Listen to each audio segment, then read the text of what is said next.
give you a little glimpse in sales and marketing. Now, I think it's fair to say sales and marketing for big pharma is one of the areas which really is broken. An awful lot of shoe leather on the street, vying for time with maybe the 180 seconds on average it spends with a GP, and being able to detail at most 1 or 2 products. And again, with arguable, uncertain return on that investment, because you can't actually see the benefits of that sales force in place.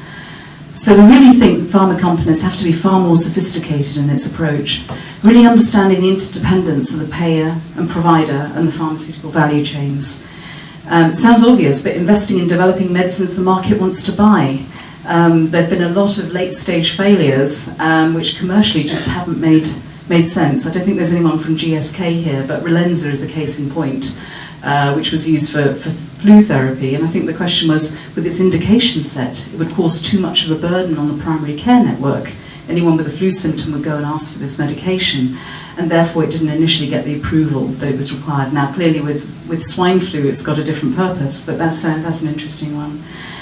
Getting used to selling specialist therapies with a complex sell, potentially on a risk-sharing basis. Listen, we will monitor how your patients are doing on this therapy. If it works, we get paid. If it doesn't, we won't get paid. Managing multi-country launches and this live licensing process I described. And through that, having a web of alliances to offer and supporting services. So this is really developing services beyond the drug. It's bundles of services, and I'll go into that into a little bit more detail. A lot of the area around de-risking, and it's interesting with big pharma companies, this is the linear sort of clinical trials process, and this is the percentage of R&D spend at each stage. Now, it's interesting, the point at which big pharma tend to think about whether the drug is going to get a price in the market or get reimbursed tends to be during phase 3, where they've actually spent an awful lot of money up to that time in terms of developing the drug. We reckon that you can actually begin to de-risk that commercially by thinking about the commercial viability of a drug earlier on during phase 2. Now, the only way that a pharma company can do that is actually interacting with the payers, such as a lot of people in this room, to see, well, would you actually reimburse this drug? How will it impact your total cost of care for a patient? What other things do you need in place in terms of monitoring or diagnostics to actually help you improve the value for money you're getting from that therapy? There's a couple of disruptive technologies on the horizon as well. I'll just describe a couple of them in a little bit more detail. You've got things like Health 2.0, which is the new part of the web here. And it's interesting, there's some interesting websites there, such as patientslikeme.com, which is very prevalent in the US. If you log on to that website, it looks like you've got pucker outcomes data. As a patient, you can look up your therapy, you can look up types of medication prescribable for it, you can look at success rates behind it and side effects. Now, the fact is that data has all been pulled together from unregulated and uncontrolled sources, but just looks very, very professional to the average patient. So it's an area where that awareness has grown and being driven by patient power, and yet is out of control of a lot of the people who actually know where the information should be. There's the whole genomics revolution and personalised care, which I know is a big theme for today as well. And there's interesting studies there with the amount of DNA testing going on, sites such as 23andMe, etc., how prevalent that will be, particularly amongst the worried well who want to get their DNA checked.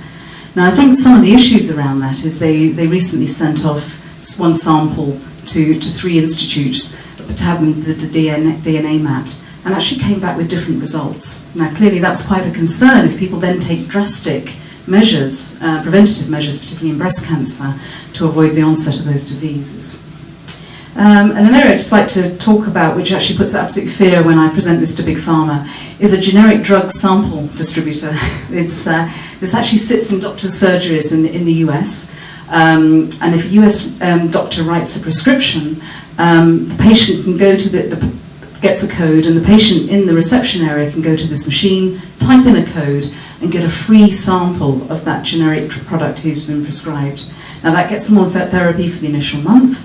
It causes generic substitution at the point of prescription. In the UK, generic substitution occurs when you go and pick up your prescription from the pharmacist.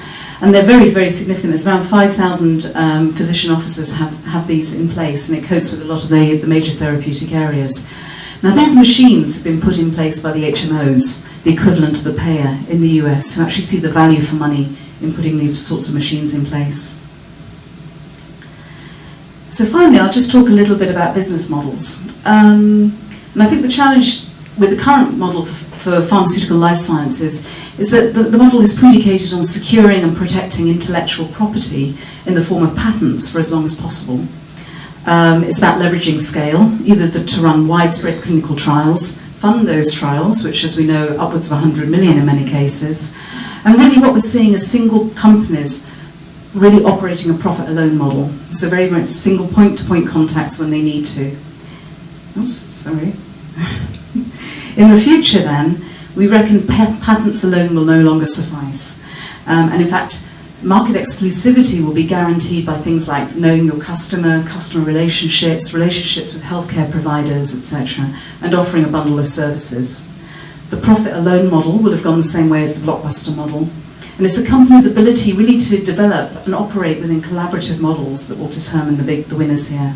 So profit alone will be replaced by profiting together. So market trends, and here we're seeing better informed patients, a bigger bill share for patients coming through, an increase in more complex care and treatment models, and demands for cures and prevention rather than just treatments, and of course the emerging markets. Health and healthcare, the burden and bill for chronic disease is soaring, and we're seeing a lot of more sort of treatment protocols coming in place and pay for performance on the rise.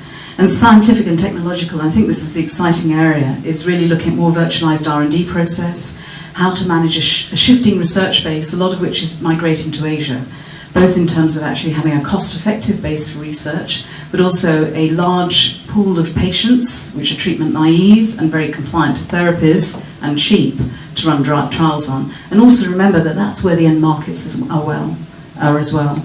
And we feel that remote monitoring will be a driver too. So the challenges for the pharma and life sciences industry is that pharma has to go beyond the medicine and actually realise that outcomes will pay rather than just the products. And that really will drive then healthcare policy. R&D has to go beyond the lab. It's more than just the products, and it's moving R&D from a paradigm of safety and efficacy to safety, efficacy and cost effectiveness at an early stage. And to do that, the pharma and life sciences industry will have to have a wider, more multidisciplinary skills base. And more intertwined pharma and healthcare chains as well. So pharma will have to work closer with regulators, both to get the drugs to market, understand the cost effectiveness, but also perform continuous trials once in the marketplace. So really we're talking here about business models based on collaboration. So just very quickly now, I'll just go through just some of the trends we're seeing in the industry. We're seeing companies pursue what we call a fully diversified model. And really that's accessing a lot more of the healthcare value chain beyond the therapy itself. So we're seeing that within, say, GSK, Sanofi, Aventis, who are actively going after the generics marketplace. Novartis increased its share in Alcon, which is the eye care therapy, gets them into systemic eye therapies, but also into LASIK, eye surgery, contact lenses, etc. And we're seeing a lot of investment in diagnostics and devices as well. And in fact, people such as Abbott will only progress a product through their R&D process if it's got an associated biomarker in it. So that really is commitment to the personalised care agenda. We propose a new model, which is around what we call a federated model.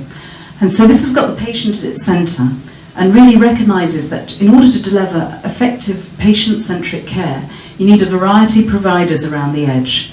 So I think it's best to illustrate this with an example. Say with a cardiovascular disease, a federation might get a fixed budget per patient to look after people with cardiovascular disease. And the providers around the edge might be people like diagnostics, either providing home diagnostic kits so you can check your own cholesterol, or clinical diagnostic kits, preventative measures, and it might be preventative drugs, and statins and cholesterol lowers, etc. But also other elements of prevention, such as stress management, nutritional advice, and those sorts of things. And then you'll have clinical intervention, unfortunately, if you need it, then rehab services, etc.